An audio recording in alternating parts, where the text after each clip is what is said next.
by tracking social and economic impacts, a skill to zero net zero advantage. Yes, ma'am. Thank you so much, ma'am. Sunil sir, please Yes. proceed. Please proceed.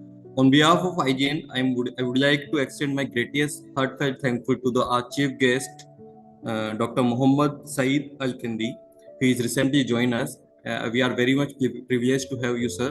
And I would also like to welcome all the speakers and esteemed speakers and expertise who are inside, who their insights will undoubtedly enlighten our minds and broaden our horizons.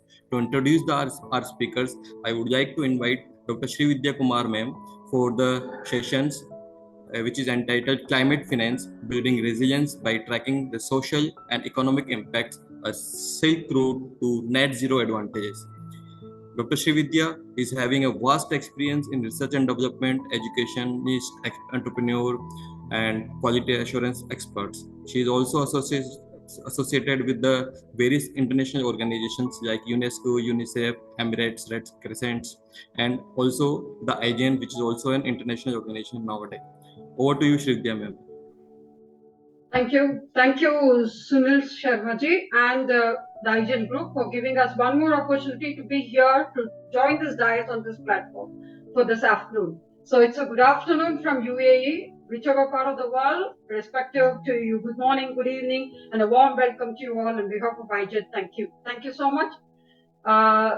On that note, I thought of giving a small introduction about ESG. ESG stands for the Environmental Social Governance. That's what we are united here for. And it's a framework that helps all the stakeholders understand how an organization is managing risks and opportunities related to the environment, social, and governance. So, moving ahead, how is sustainability related to this ESG? That's what we're going to see. So sustainability extends beyond just environmental issues that has evolved from the historical movements that focused on the health and safety issues, pollution reduction, and corporate philanthropy. So on that note, little bit of light which I would like to throw upon the ESG governance, which is going to be the highlight of today's session. So ESG is a framework that helps the stakeholders understand how an organization can manage this, mitigate risk, and with opportunities around sustainability issues. So ESG has evolved from the other historical movements that focused on not only the health safety issues, pollution reduction, corporate finance, corporate philanthropy, etc., all falls into this category. So ESG has now changed its capital allocation decisions that are made into many largest financial services firms and asset managers in the world. As an emerging class of ESG specialists, we are here stepping into this industry to talk both about net zero and carbon neutrality goals. On that note, without wasting much time, I would like to present before you today's special chief guest, His Excellency Dr. Mohammed Saeed Al-Kindi. Please put your hands together with me to welcome and to present His Excellency Dr. Mohammed Saeed Al-Kindi. Dr. Mohammed Saeed Al-Kindi is a former Minister of Environmental and Water in UAE and a former representative of Permanent Mission of the UAE to the United Nations in New York. Sir, it is the greatest privilege to have you amidst us today, and kindly we would like to welcome you to share your insights among us today. Thank you so much.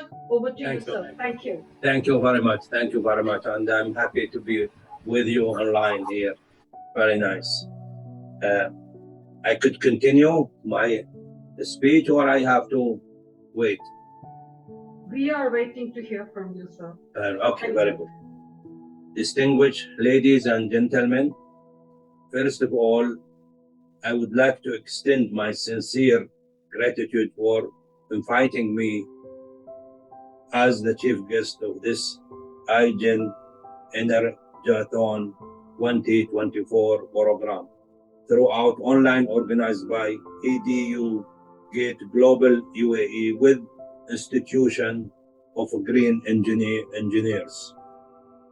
In this occasion, I have the honor to extend my greeting to all the participants who are joining this virtual conference from different parts of the world.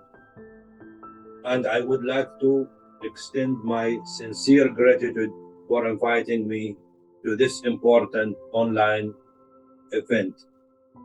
I am really happy to understand that the main objectives of this 24 virtual marathon summit have taken up the utmost importance of sustainable energy through the green environment. Also, I came to know that 285 speakers are participating this historical world record events from across the globe to find solution for energy and environmental sustainability. Sustainable use of natural resource is important in the life because it helps ensure that future generation will access those resources. It also helps to protect the green environment by avoiding pollution, waste. If we don't take care of our natural resources, they will be eventually become depleted. The world should realize sustainability has been the fundamental principle of growth, and we should also committed to sustainability and its responsibility to protect the future. The value of environment sustainability exists because of the collective effort of the people. In recent years, the United Arab Emirates has deployed extensive effort toward driving sustainability forward to the countries under the framework of the UAE vision. The United Arab Emirates leadership has made critical and ambitious stride in the transition to a green economy through approving the UAE Green Growth Strategy. Under this strategy, the United Arab Emirates is taking steps to promote the green economy concept at the global level. The United Arab Emirates has always highlighted the need for green environment over the past years. The United Arab Emirates also has become an international center for countries wishing to discuss the importance of sources and resources efficiency, green environment, renewable and clean energy, solar power, climate change, and sustainability. The United Arab Emirates government aspire to build a world-class sustainable system to improve the quality of life.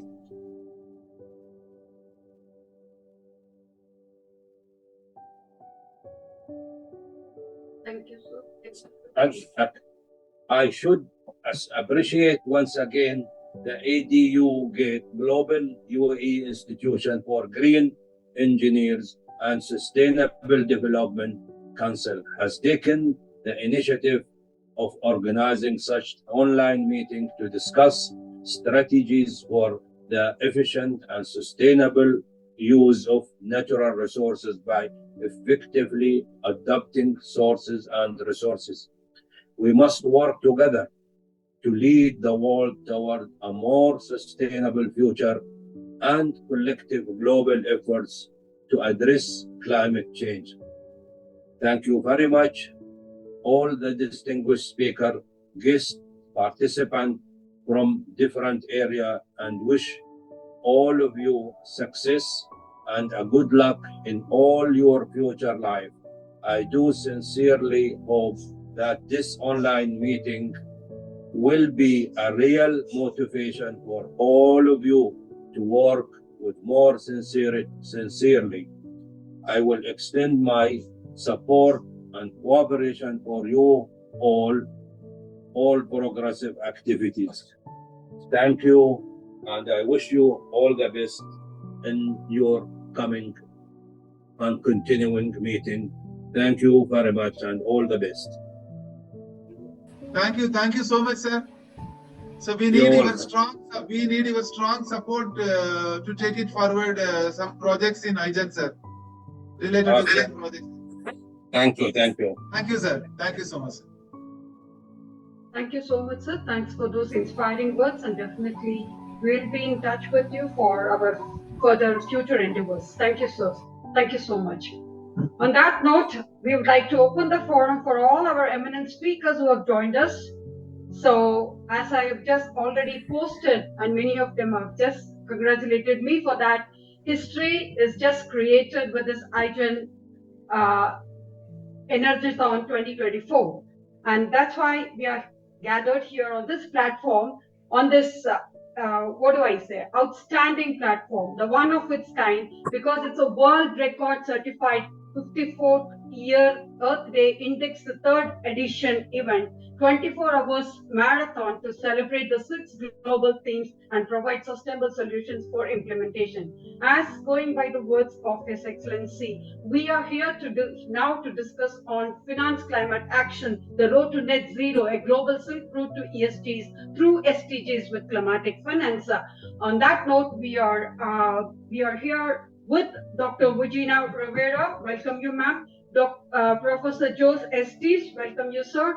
Mr. Pankaj Rangawat, thank you, sir. And Dr. Frolian P. Mobo and Ms. Divya Sumani. They are here to deliberate on for a livable climatic net zero commitments must be backed up with a credible action. Without wasting much time, I open the forum to all our eminent speakers. Once again, I take this opportunity to welcome you all on behalf of IGEN and all our other partners. Thank you so much. Over to Dr. Virginia. Yes, ma'am. Thank you so much.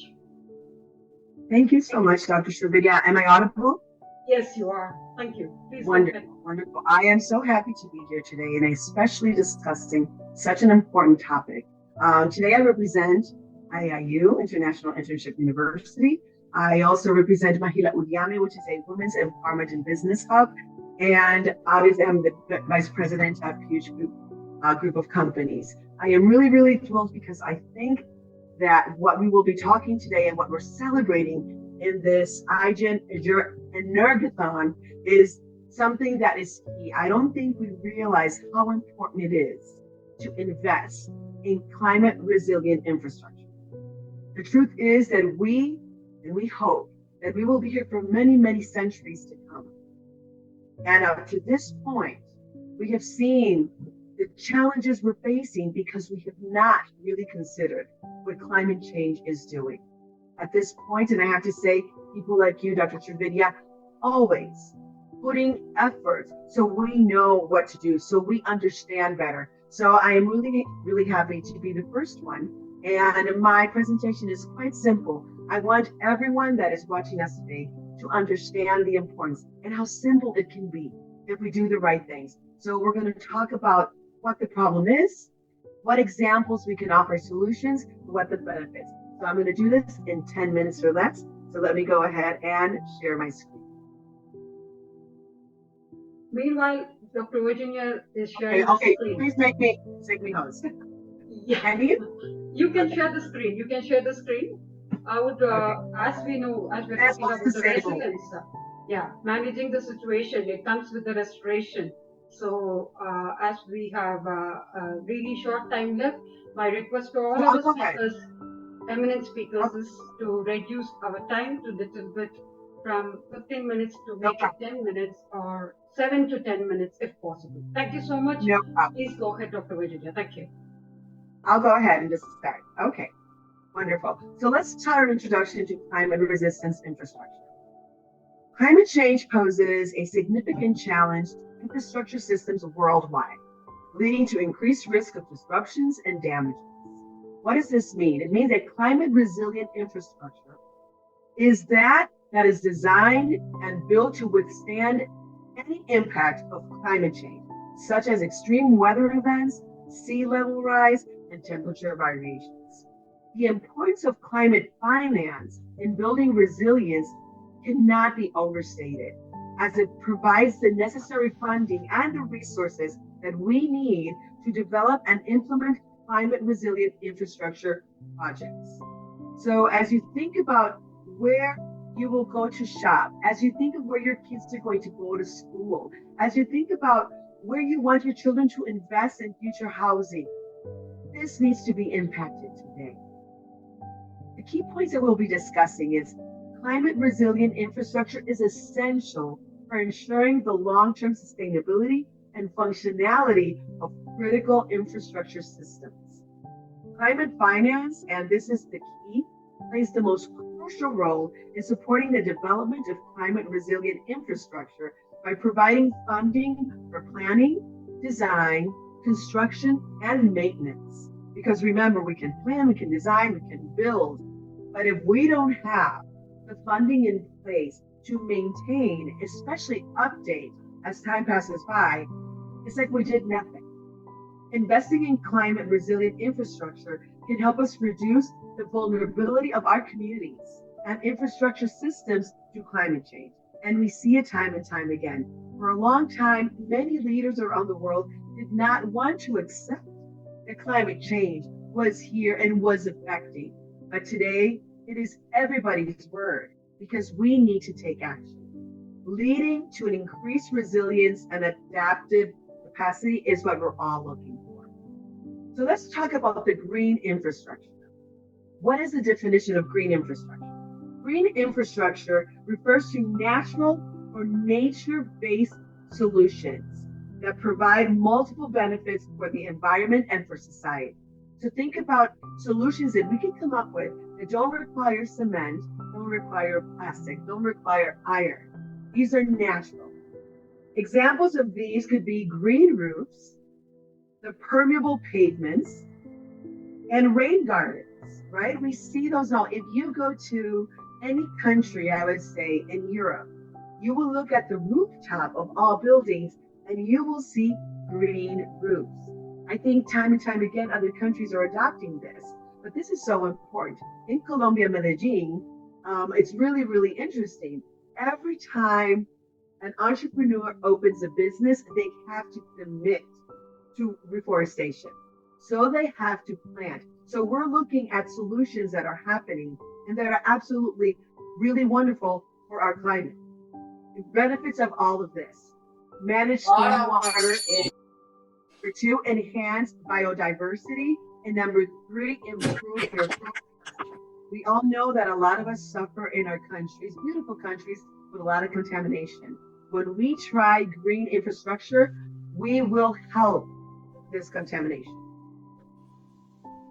What about coastal protection measures? We see our coast eroding. I live in Puerto Rico, a tiny, beautiful island of paradise in the Caribbean. 10 years ago, we had properties that were on the beachfront. Today, there is no beach, just ocean, because it's eroded. So what can we do for this? How can we improve? So the definition of coastal protection is the measures and the structures or the strategies that we are using that are designed to mitigate the impacts of sea level rise and storm surges on coastal areas. What I told you just happened to us. For example, seawalls, right? Dikes. Dikes are these structures that are huge that really help us contain water. And mangrove restoration. For a long time, mangroves were totally destroyed. They didn't realize that mangroves are so important, not only for the ecosystem in the water, but for our ecosystem. And what are the benefits of coastal protections? Reduce coastal erosion, protect infrastructure and ecosystems. And like I said before, our ecosystem is at play here. So what about renewable energy infrastructure? So what does it mean? Renewable energy infrastructure includes technologies that generate energy from renewable sources, such as solar, wind, and hydropower. Examples of this would be solar panels. I think little by little, and I think we see it every day, how we are moving towards renewable energy, but most importantly, solar panels. Solar panels at one point were huge. They were awkward. They were cumbersome. Today, our solar panels are adjustable, are customizable, and are so much more affordable. Wind turbines, many times we can go on a highway and we will see hundreds of turbines, and that is producing energy and electricity for many. And hydropower plants. The benefits of this, number one, it will reduce greenhouse gas. Number two, it will enhance energy security. I think the most important thing is reducing our emissions of greenhouse gases and enhancing our energy security. So we move on to climate smart agricultural practices. And I think all of us can help in this area. So what's the definition of climate smart agriculture? These are sustainable farming techniques that help farmers adapt to climate change and reduce environmental impact. We're all affected, and we all can definitely make a difference. We buy food every day. We want to secure food security. Why don't we support the farmers that provide us that security? If we get involved, we will definitely see action. So what are the examples of this, of climate smart agricultural practices? Number one, conservation agriculture. Number two, agroforestry. Three, water efficient irrigation system. Irrigation system. And you've seen those. Many times we will be going through a farm, we'll be going through some type of harvest, and you will see these long hoses. Water comes sometimes from the bottom of the earth, sometimes it comes from a mountain, but the truth is that a lot of it comes from the rain. And this is what we want to do when we bring harvest. So what are the benefits of this? Number one, improve soil health. To have fertile soil, to make sure that our soil has the nurturing it needs in order to provide the best food. Number two, enhances productivity. And three, it reduces emissions. And again, we need to reduce emissions to continue to live. So what can we do in resilient transportation system? What do we need to invest in? The definition of resilient transportation systems is designed to withstand the impacts of climate change and promote sustainable mobility. Examples of this, having bike lanes in our streets, pedestrian pathways, public transit infrastructure. The truth is, if we go to Europe, and I point out to Europe time and time again, because a lot of these countries have already assimilated a lot of these practices.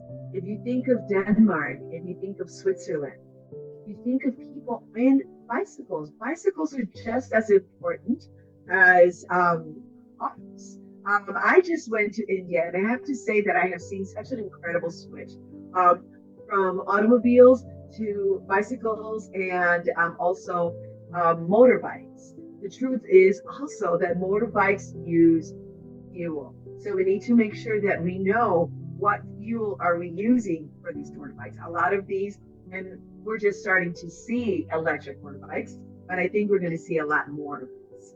So what are the benefits? Reduce reliance on private vehicles. And, you know, here in the US, we do a lot of carpooling. This was a big call to action. If you're going to the same office, if you live in the same area, then why don't you carpool? We use less autos, so that's less emissions and definitely less fuel. It also improves in our urban resilience, and it enhances the mobility options for anybody.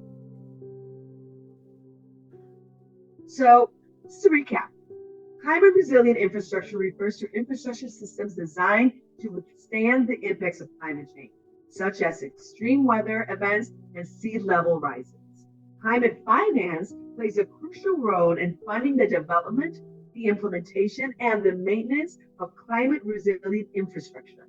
Examples of this we just talked about: green infrastructure, coastal protection, renewable energy, resilient transportation. So investing in climate infrastructure helps reduce vulnerability to climate change impacts, enhances adaptive capacity, and promotes sustainable development.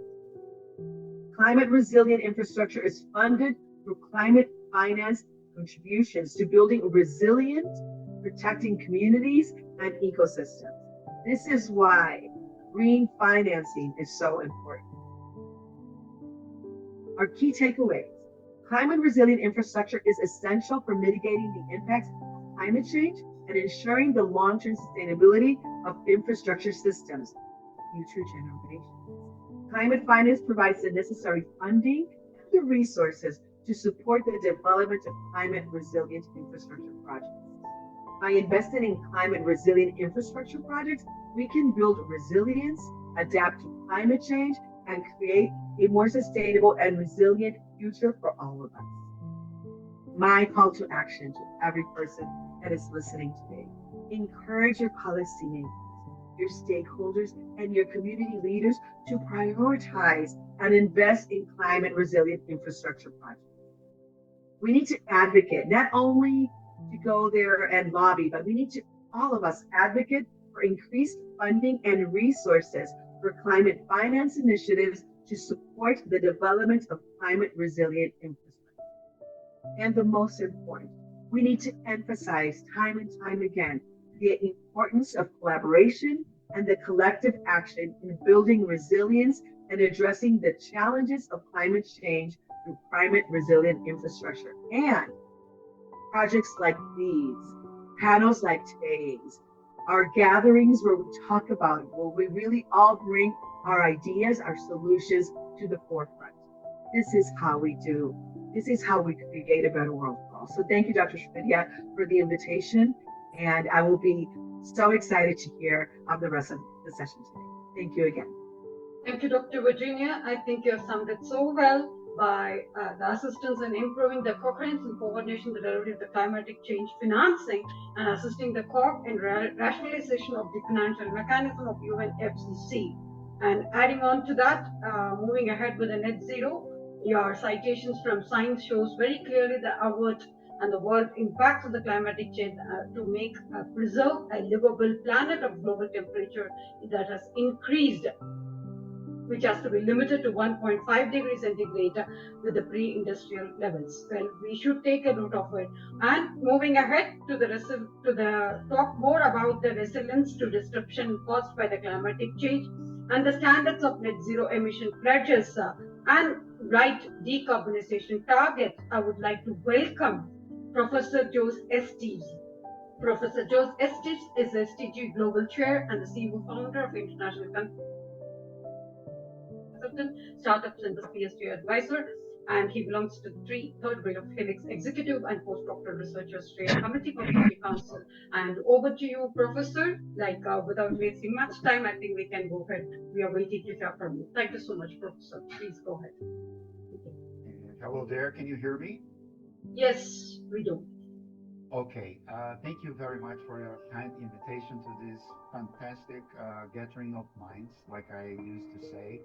Thank you, Virginia, for being my predecessor in this gathering of minds, because it will take the opportunity to address some of the questions and highlight of the beautiful speech that you just made. Thank you very much to ENERGATHON team that put all efforts together in order to have us here in this morning, in the Saturday morning in Brazil. We are about 10 past 8 in the morning. So good morning and good afternoon to you all. I have tried to be as much brief as possible to discuss this very reliable, important, emerging, and urgent subject that we are all addressing today. And I would like to thank you, Dr. Srividhya, and also Virginia, for the opportunity that I have had some few months ago while we have been gathering together in G20 series of events. And for my triple crown, since I have been invited to present in three different subjects, all related to the subject that we are addressing here and this morning today. So I have prepared a brief presentation. I will not share my screen because we have very little time, but I have put here in the chat the link where you all will be able to access and download this presentation in full. So let's try to address one, believe, important question that we will be addressing today. That is climate finance. I believe someone is with the mic open. Okay, thank you. And that's climate finance distributed resilience and tracking the social and economic impacts. So the question is how to connect the dots with this possible Silk Road towards a net zero advantage, as I understood. And I am, Professor Dr. José Luis Esteves. You can go by José Esteves. I'm from Brazil. I'm proud to be here also representing the Global Sustainable Future Network that is brightly headed by our coordinator, Dr. Renuka Thakur. And of course, I am part of this global effort in order to mitigate probably the impacts of what's going on in our modern art today and the possible solutions that we will be able to address to achieve more sustainable futures. So I represent a lot of hats here and would like to use this experience like to build a bridge towards this subject of climate finance and resilience. So the first one is that you all know climate finance refers to funding and investments that are addressing climate change challenges. And when we take into consideration the word resilience, that is really ordinary in these days, that while we are suffering a lot in our mother art, just like you probably know from the news, that is happening today in Brazil, in the south region of Brazil, with the extreme flood that put away almost 500,000 of people outside their homes in the state of Rio Grande do Sul. So we will after the flood is going down, we will have a very strong effort to rebuild all these lives that were affected by this extreme weather that now will be the ordinary common, I do believe, not only in Brazil, but all around the world. And in the context of climate, resilience means to prepare for and adapting to the impacts of this climate change. And while we address the theme of attracting social and economic impacts, we are discussing how to monitor climate investments and how they will affect their communities, economies, ecosystems, and so forth. So if you all agree with me, there is something that we have to bring up to this discussion table, that is the Silk Road. And the Silk Road was an assigned trade route because it was connecting Asia, Europe, and Africa. And now China's Belt and Road Initiative aims to revive this connectivity. So we will address a little bit here in this very fast speech, try to connect in the dots with a broad, a wide range, a myriad of possibilities that we will have. Because today, China BRI, Belt and Road Initiative, aims to revive this connectivity, and by aligning these BRI projects with net zero emissions goals, we of course can create sustainable infrastructure, reduce carbon footprints, and enhance resilience at all. Of course, if we connect with the Silk Route and lead to a net zero advantage for all people that are involved and all projects that are involved, but what is going on is that the China's Belt and Road Initiative it has significant implications, let's put this, for the climate resilience. One of them, of course, and I will bring, two from Dr. Virginia's speech, that is fossil fuel investments. Since BRI's inception, China has invested billions of dollars in fossil fuel projects worldwide. And so these investments primarily focus on energy and transportation sector, but fossil fuel account for almost half part of this spending. we are talking about 44%. And such investments can hinder global efforts to combat climate change because they certainly will increase greenhouse gas emissions.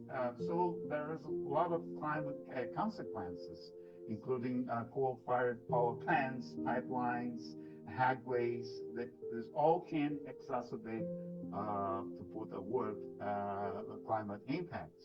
These infrastructure developments may perhaps contribute to our pollution, deforestation, habitat destruction, and all this together in the same basket will affect our resilience.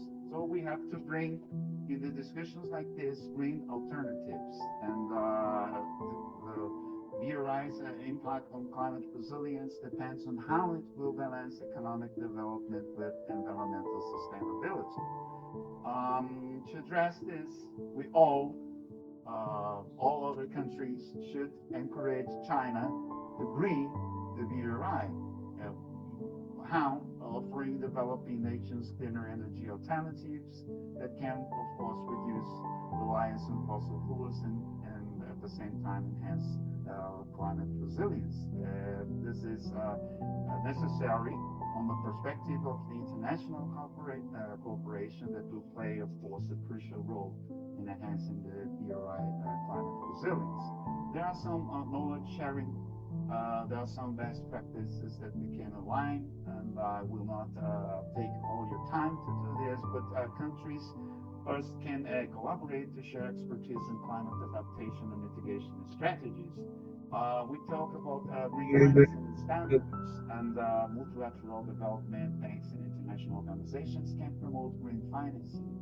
When we are talking about capacity building, we have a wide open door for training local communities and project stakeholders to build resilience.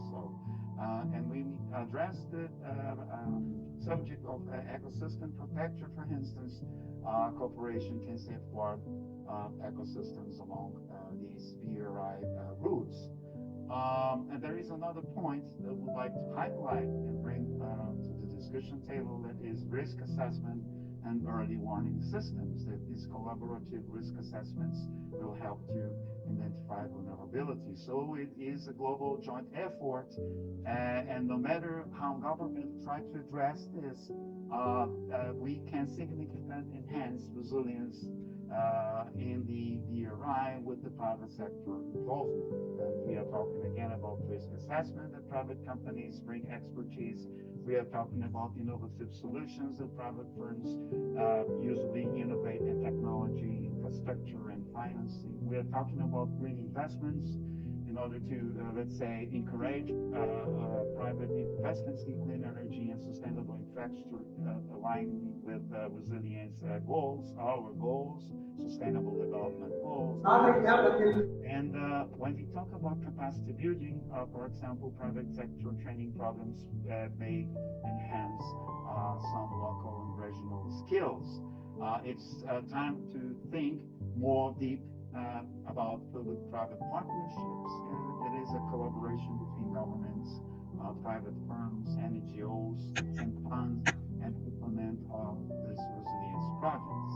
We have some successful examples of private sector led and rolled initiative projects.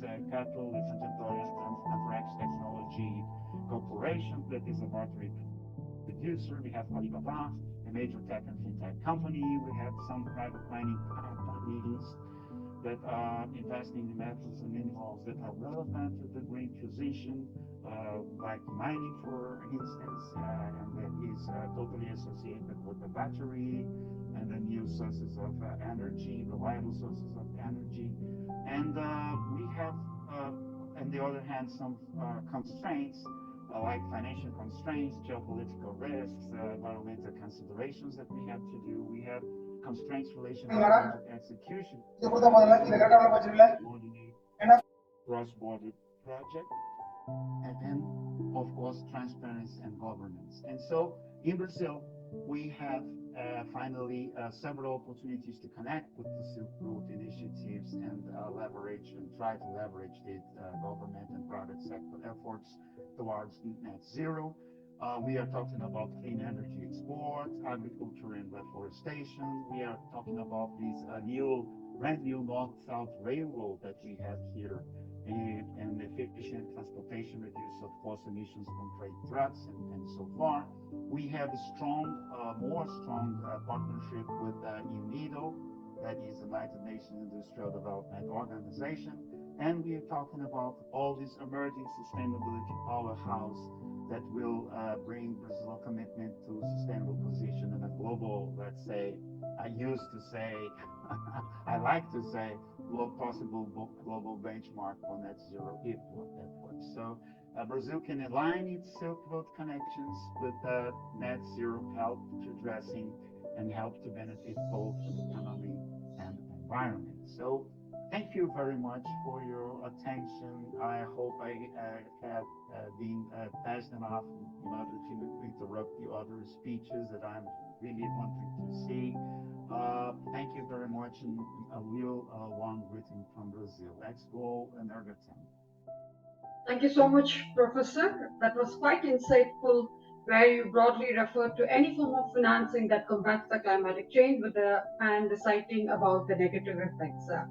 And also about talking very clearly, specifically about the adaptation, the mitigation point of it, and the sources of climatic finance, where it stems from basically like with the IRA, giving good examples from IRA, that is Inflation Reduction Act, and how climatic change affect businesses, like in sectors of global economy, with citing about the negative effects, which has about 70% of the global economic sectors. And as you rightly mentioned, we do have taken note of the rising sea levels, supply chain disruptions, rising cost of the agricultural goods, and rising insurance costs and labor shortages as the main takeaways from your briefing. Thank you so much, Professor. And on that note, I'm joined with another two coordinators from IGEN, Madam Dr. Tanuja and also Dr. and Mr. Sushil Sharma. Sir, do you have anything to add on, or can we continue with the next speaker and then we can summarize in this last? Yes, ma'am. We'll summarize at the last one. We'll continue with the next speaker. Thank you so much. Thank you, ma'am. Thank you so much. So on that note, may I take the privilege of welcoming our next speaker, Mr. Pankaj Ranpavat. Mr. Pankaj, if you're ready. Yeah, so good afternoon, everyone. Thank you, Dr. Jose and Dr. Vishina, for setting up the stage. And thank you, Dr. Srividhya, to giving me the opportunity. I'm honored to speak to you today about the topic of immense importance and urgency, climate finance, and its pivotal role in building resilience against the climate change. As we navigate the complex journey towards achieving net zero emission, understanding the intricacies of the climate finance is essential for crafting effective strategies that address both social and economic impacts. As we all know what is climate finance, so I will skip that part. I believe so. We will come straight to the purpose. I feel there are two purposes. First is the mitigation to reduce the greenhouse gas emission to slow down global warming. This include investment in renewable energy, energy efficiency, and sustainable transport. And I think second purpose is for the adoption to help community to adjust the effects of the climate change. This include improved infrastructure, developing climate resilient agricultures, and enhancing water management. Further, I believe climate finance is crucial for the global fight against the climate change, especially for the developing countries. These countries are often most affected by the climate change, but they have the least resources to cope up with its impact. By providing financial support, climate finance helps these countries to transition to low carbon economics and build resilience against climate related changes. So now we can see what role climate finance play in building resilience. Building resilience through climate finance involves more than just funding projects. It's all about creating a strong system that can handle and adapt to challenge of the climate change. Likewise, investing in infrastructures. We need to build roads, bridges, buildings that can withstand extreme weather conditions like flood and heat waves. This ensures that communities remain functional and operative even even these adverse weather situations. Second, I feel is supporting adaptive agriculture practices. Agriculture must adapt to changing climate so that farmers can cope up with droughts, floods, and shift growing seasons. Enhancing water management system. Effective water management is also crucial as climate change affects water availability. Investing in advanced water conservation techniques and flood control measures ensures a stable water supply for drinking, farming, and industry, even during period of extreme weathers. So by focusing on these areas, we can make climate finance to help communities build the resilience to face the ongoing and future impact of climate change. Then, when we move further, and I believe Dr. Jose said we had to track social impact of climate financing. I will give a little bit more light on that. To maximize the effectiveness of the climate finance, it is imperative to meticulously track its social impact.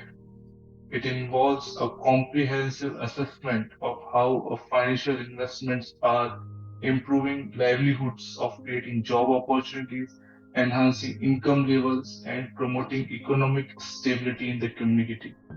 I also believe we should track economic impact of climate financing as well. We have to track, for instance, project focus on the renewable energy not only reduce greenhouse gas emission, but also create jobs, improving energy security and reduce energy costs. Investment in sustainability agricultures can lead to increased food security, higher income for the farmers, and more resilient rural economy. I would like to highlight that in 2022, India had increased near 1 million people jobs, and this number is also only for the solar energy sector, as per the reports. So we can understand that climate financing is growing market. Now, considering the time constraint, I will directly jump to second part, which is the safe route to the net zero advantage. Drawing a parallel with the ancient Silk Road, which facilitated trade and cultural exchanges across continents, the concept of Silk Route to net zero advantage symbolizes the need for a collaborative, multifaceted approach to achieve net zero emission. I understand that there are three pillars which are connectivity, mutual benefit, and long-term sustainability. So connectivity is just like Silk Route connected distant regions. Climate finance must bridge the gap between the developed and developing nations, ensuring that knowledge, technology, and resources flow seamlessly from the developed nation to developing countries. This also includes sharing the best practices, innovative technologies, and financial support to foster global resilience. Second pillar, which is mutual benefit.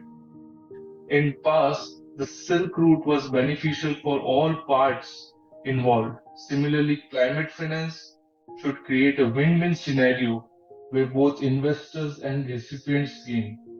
For example, investment in the green technology in developing countries can open new markets and business opportunities for the companies in developing nations.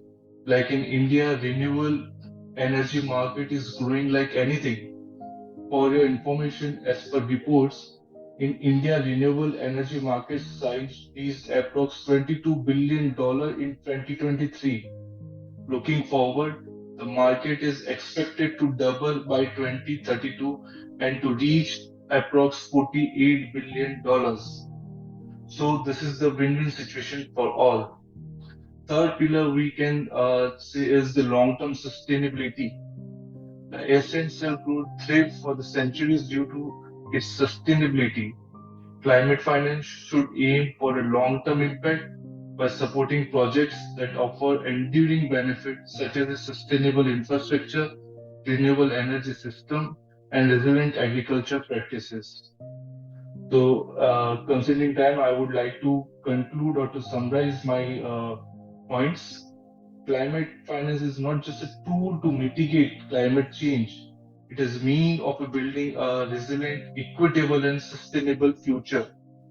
By tracking the social and economic impacts of the climate finance, we can assure that our investments are making a meaningful difference in the lives of the people around the world.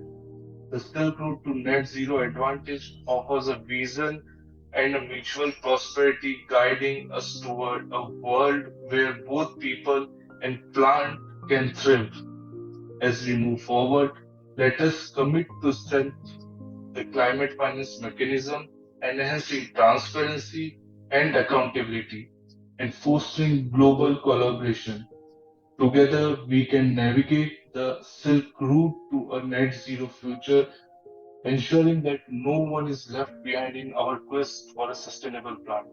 Thank you. Thank you so much. Thank you, Mr. Pankaj. That was a very comprehensive presentation where you covered all climatic finance advantage by tracking the social economic impacts, starting with the investment in the carbon markets and greenwashing net zero and the global effort to reach net zero. Thank you so much. That was quite comprehensive. On that note, may we welcome the next speaker, Mr. Lobo. Mr. Mobo, like if you're ready to join us. I think Mr. Mobo is here with us. Yeah, good evening, everyone. Thank you for inviting me for this event. So let me give my speech about the said theme for tonight's program. So of course, in the context of the climate change, of course, this refers to the ability of communities to withstand, to adapt, to recover from adverse climate events. And part of that, the climate finance plays a crucial role in enhancing this resiliency by providing the necessary resources for adaptation and mitigation efforts. So the part of the social and economic impacts of climate finance are significant by investing in resilient infrastructure and sustainable practices, by creating jobs, stimulate economic growth, and improve the overall quality of life for communities. Projects funded through climate finance often led, of course, to the development of new industries and technologies which drive innovations and for long-term economic benefits. So part of that, however, we must also address the challenges that come with mobilization climate finance, which includes ensuring equitable distribution of funds, overcoming political and economic barriers, and enhancing transparency and accountability by leveraging technology and data so that we will be able to track the progress of climate finance projects and ensure that they deliver the intended social and economic benefits. So for conclusion, of course, it is vital tool for building resiliency and achieving a net zero emissions by tracking the social and economic impact of these investments so that we can ensure they can contribute to the sustainable development and economic stability. So as a stakeholders, I would urge that all of us will be able to invest in and support climate finance efforts to continue the innovative, collaborative, and to commit to our shared goal to a sustainable and resilient future. So thank you for this opportunity, and we look forward to our discussion. So with that, thank you and good evening, everyone. Thank you, Dr. Freiland Mobu. Thanks for your understanding and your support. And as you rightly mentioned, that it's about how to direct the investments to companies and how to take action to address the climatic change and to invest in the businesses that pledge to reduce carbon emissions, power facilities via renewable energies, and reduce water consumption. So I'm sure this will enable to reward companies that align the values while pressuring other firms to follow suit. On that note, maybe extend our welcome to the last speaker for the session, Ms. Divya Samani.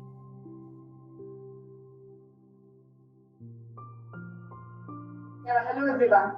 Thank you, Ms. Divya. Yeah, I'll be sending the presentation, so just let me know when it is visible. Yes, you've got 5 minutes from now, Ms. Divya.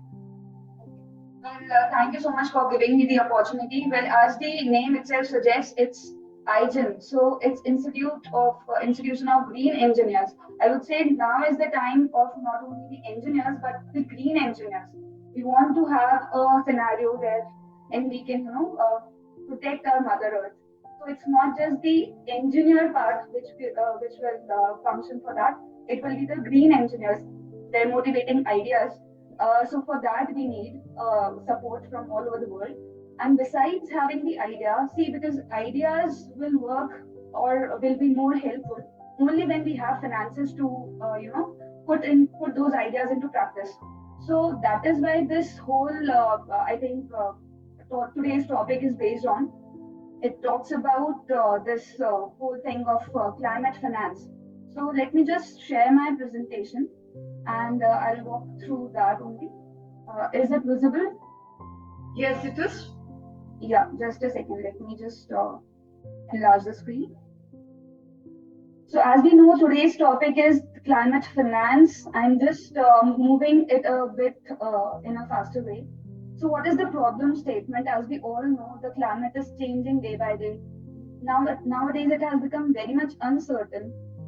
We just don't know what will happen, what will be the temperature next day. So that is why this whole social and economic scenario is changing due to this climate change. So what are the various things which are happening? See, the relocations of towns or whole of the town is moving to some other place in order to find a better climatic situation. Uh, the foodstuffs, the food prices are rising because the fertility of the land is, reducing day by day. Fresh water supply is obviously in short. We all know that, and the global warming situation, we all are aware of it. So the question arises how we can solve this problem. As our Prime Minister says, fighting climate change calls for innovation, cooperation, and willpower to make the changes the whole world needs. This is what we can plan for.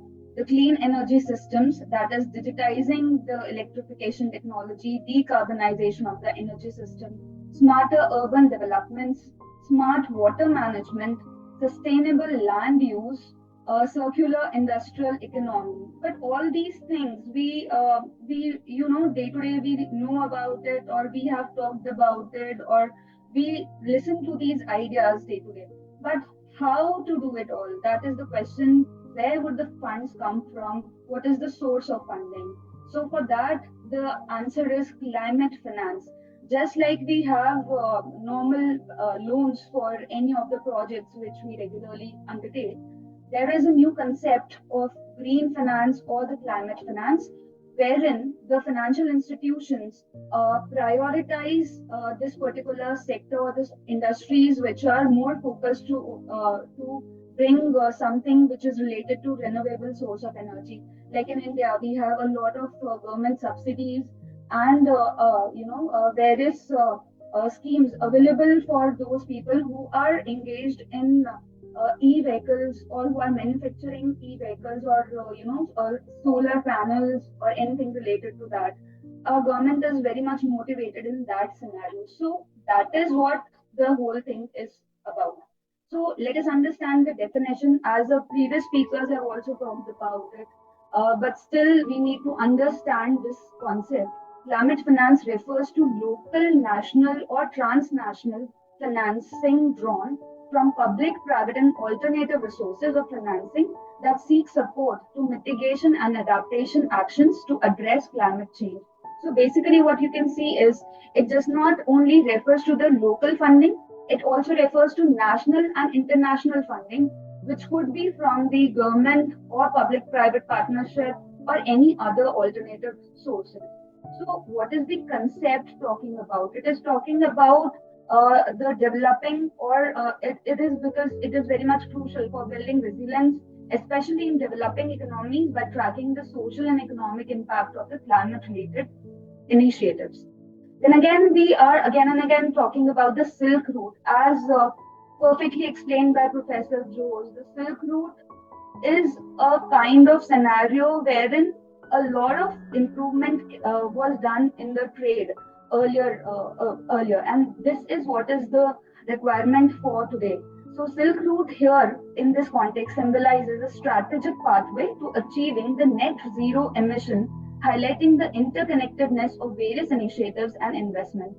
And of course, as Pankaj sir has rightly mentioned, that it is the hour of this is the particular time wherein a public-private partnership and a lot of you know these kind of synergy effects should take place. If something is happening in one of the countries, it should be implicated in other countries as well. Without wasting much on research and development, it should be directly replicated as it is. But again, the funding and everything is required. So, what are the available sources of finance? We will be talking about that. So, as the objective itself lays down, that effective climate finance ensures that resources are available to enhance this resilience, enabling societies to adapt to changing conditions and reduce their vulnerability. So let us understand what is the difference between traditional finance and climate finance. Traditional finance was, the main players there were commercial banks, investment banks, etc. However, in climate finance, there is a bigger entities are involved: government and public institutions, multilateral development banks, green banks, climate-focused funds, etc. Again, what are the sources of funds? The traditional financing sources used to be, or it is like savings and deposits from individuals, loan and credit facilities. However, in case of climate finance, it is basically or broadly the national budgets, international aids, green bonds. This is a new term: green bonds, climate bonds, carbon pricing revenues, etc.